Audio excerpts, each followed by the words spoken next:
India को कोई politician नहीं चला रहा है, ना कोई डिप्लोमेट चला रहा है। आज के समय इंडिया को अगर कोई चला रहा है तो वो है Indian businessman.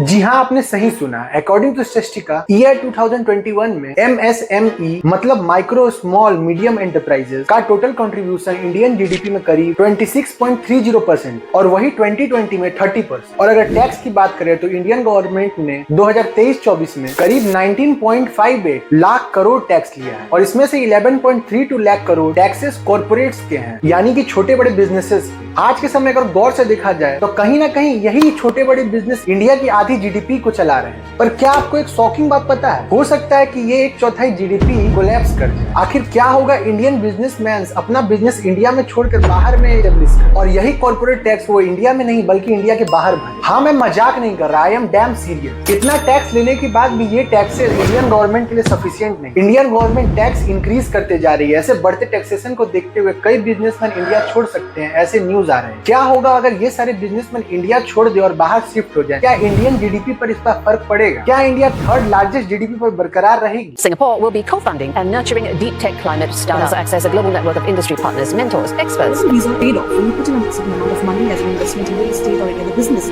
it gives you a residence. Tax system से खुंदक है हिंदुस्तान की, जेन्युइन खुंदक है। ठीक है, मार्जिनल टैक्स रेट 30 से 40% तो दूर है, राइट? कैपिटल गेन का 28% देते हो आप, लॉन्ग टर्म कैपिटल गेन। सब आपका बच्चा ना सरकारी स्कूल जाता है, अब मरने को आओगे आप सरकारी अस्पताल में जाओगे। जो टैक्स पेयर है ना, वो चैरिटी कर रहा है देश में, उसको कोई बेनिफिट नहीं मिल रहा। मैं क्या करती है ना, टैक्स बहुत ज्यादा ले लेती है, लेकिन जो टैक्स देते हैं उनके लिए कुछ नहीं करती।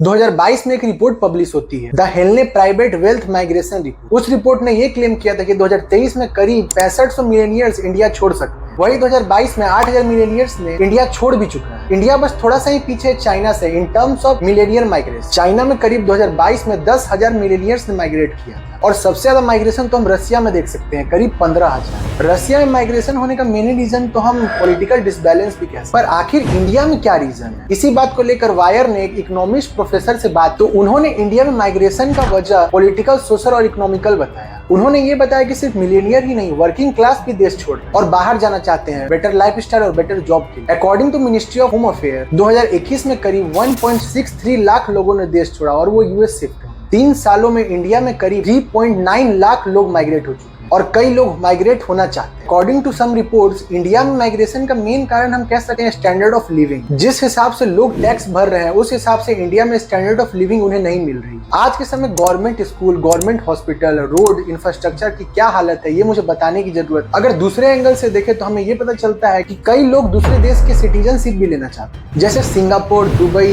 कनाडा जैसे देश। दुबई और सिंगापुर तो बिलियनियर के लिए काफी वेलकमिंग। अभी के समय अगर देखें तो सिंगापुर और दुबई बेस्ट है इंडियन बिजनेसमैन को माइग्रेट करने। ऐसा इसलिए क्योंकि दुबई और सिंगापुर में बिजनेस करना इजी है कंपैरेटिवली इंडिया के। दुबई और सिंगापुर में बहुत ही कम टैक्सेस लगता है इंडिया के मुकाबले। सुहेल बुट्टन जो SKV लॉ ऑफिस में सीनियर एसोसिएट हैं, उन्होंने कहा कि आप दुबई में कोई भी फ्लैट या प्रॉपर्टी बिजनेस या पर्सनल यूज के लिए अगर लीज पर लेते हैं तो वो मात्र 5 से 10% ही चार्ज करते। और अगर देखा जाए तो दुबई का डेमोग्राफिक इंडिया से भी काफी सिमिलर, वो भी एक मेन रीजन हो सकता है वहाँ बिजनेस सेटअप करने। और दुबई लोगों को और भी कई तरीके से अट्रैक्ट कर रहा है। दुबई बड़े बिजनेसमैन को गवर्नमेंट एडमिनिस्ट्रेटेड ग्लोबल इन्वेस्टर यानी गोल्डन वीजा अप्रूव कर रहा है और जो टैक्सेस दुबई में लगते हैं वो भी इंडिया के मुकाबले काफी कम है। और साथ ही साथ दुबई बिजनेसेस को सेफ और पीसफुल एनवायरनमेंट प्रोवाइड करता है जिससे बिजनेस अच्छे से रन हो सके, जैसे कोई गैंगस्टर उनसे फिरौती ना मांग ले, which is common in India. अब आपके मन में ये चल रहा होगा कि आखिर क्यों दुबई इंडियंस पर इतना मेहरबान? क्योंकि दुबई में इंडियंस का एक लार्जेस्ट ग्रुप रहता है। दुबई में करीब 27.49% इंडियंस रहते हैं और दुबई सिर्फ इंडियंस को ही नहीं अट्रैक्ट कर रहा है, दुबई में और भी कई देशों के कई लोग आकर बिजनेसेस कर रहे हैं।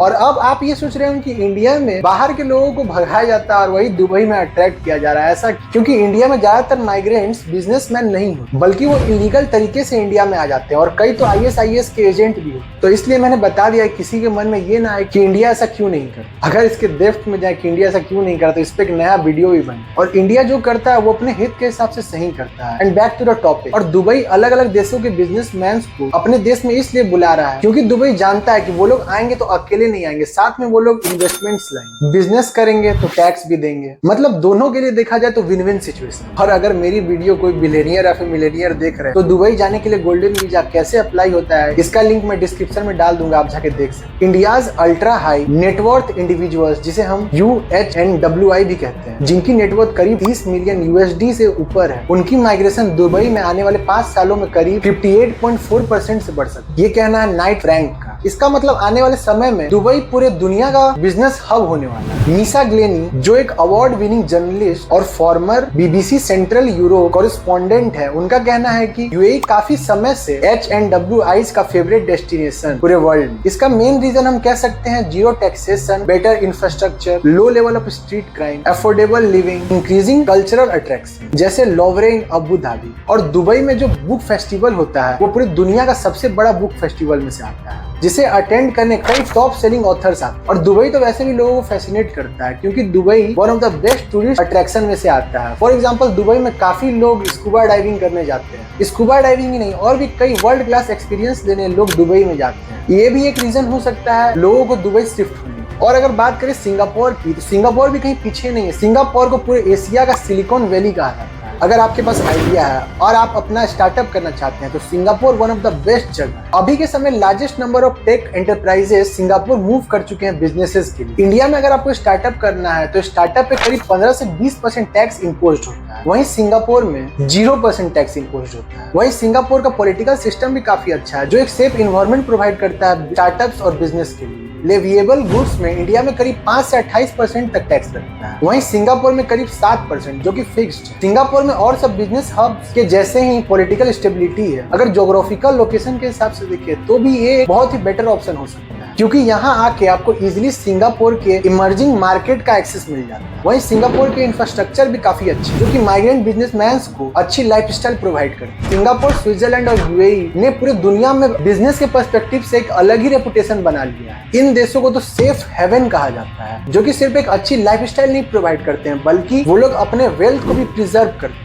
इन देशों ने अपने आप को एक हाईएस्ट अट्रैक्टिंग बिजनेस हब बना लिया है, जहां पे नए बिजनेसेस को या फिर पुराने बिजनेसेस को कोई भी जुरिस्डिक्शन का सामना नहीं करना पड़ता। इन सब देशों में एक फेवरेबल कॉर्पोरेट टैक्स लिया जाता है, as well as zero taxes, inheritance taxes. और यही नहीं, सिंगापुर में आपको बहुत हद तक इकोनॉमिकल फ्रीडम मिलती है, जो कि बिजनेसमैन का बहुत बड़ा एक कारण है सिंगापुर में बिजनेस स्टेब्लिश करने। अगर डेटा के हिसाब से देखें तो सिंगापुर रैंक 1 है heritage foundation of economical freedom. अगर डेटा की माने तो पिछले 5 सालों में इंडिया में करीब 30,000 से 35,000 रिच इंडियंस ने इंडिया छोड़ दिया है, as per industry estimate. Saraswati Kasturi Rangan, जो पार्टनर है डिलॉयट इंडिया में, उन्होंने कहा कि रिच इंडियंस का इंडिया छोड़ने का एक बहुत बड़ा कारण है हाई टैक्स जो इंडिया में लिया जाता है। इंडिया में करीब 37% सरचार्ज है 30% टैक्स के ऊपर, जिसमें मैक्सिमम मार्जिनल रेट करीब 47%। बहुत सारे इंडियन बिजनेसमैन जो इंटरनेशनल बिजनेस से डील करते हैं वो इंडिया में नहीं रह रहे हैं because of Indian tax paying system. देश के बाहर जाने में फायदे तो बहुत हैं, पर आपने कभी सोचा अगर देश के सारे उद्योगपति इंडिया छोड़ दे तो देश का क्या हाल हो? सुधीर कपाड़िया, जो नेशनल लीडर टैक्स है EY इंडिया में, उन्होंने कहा कि ऐसे ही अगर इंडियन बिजनेसमैन इंडिया से बाहर जाते रहे तो इंडिया का 5 ट्रिलियन इकोनॉमी बनने का सपना ही रह जाए। एक्सपर्ट्स ने BBC न्यूज को बताया कि इंडियन रिचीज अगर इंडिया छोड़कर बाहर शिफ्ट होते हैं तो इसका मतलब ये नहीं है कि वो इंडिया से टाई अप तोड़ दे, पर ये एक इंडिया जैसे डेवलपिंग कंट्री के लिए एक अच्छे संकेत नहीं। अब आप ये सोचेंगे कि अच्छे संकेत कैसे नहीं है, तो बात ये है कि अगर इंडियन बिजनेसमैन इंडिया से बाहर जाए तो हो सकता है कि वो पुराने टाई अप ना तोड़, पुराने बिजनेसेस शिफ्ट ना करे, पर जो फ्यूचर में धंधा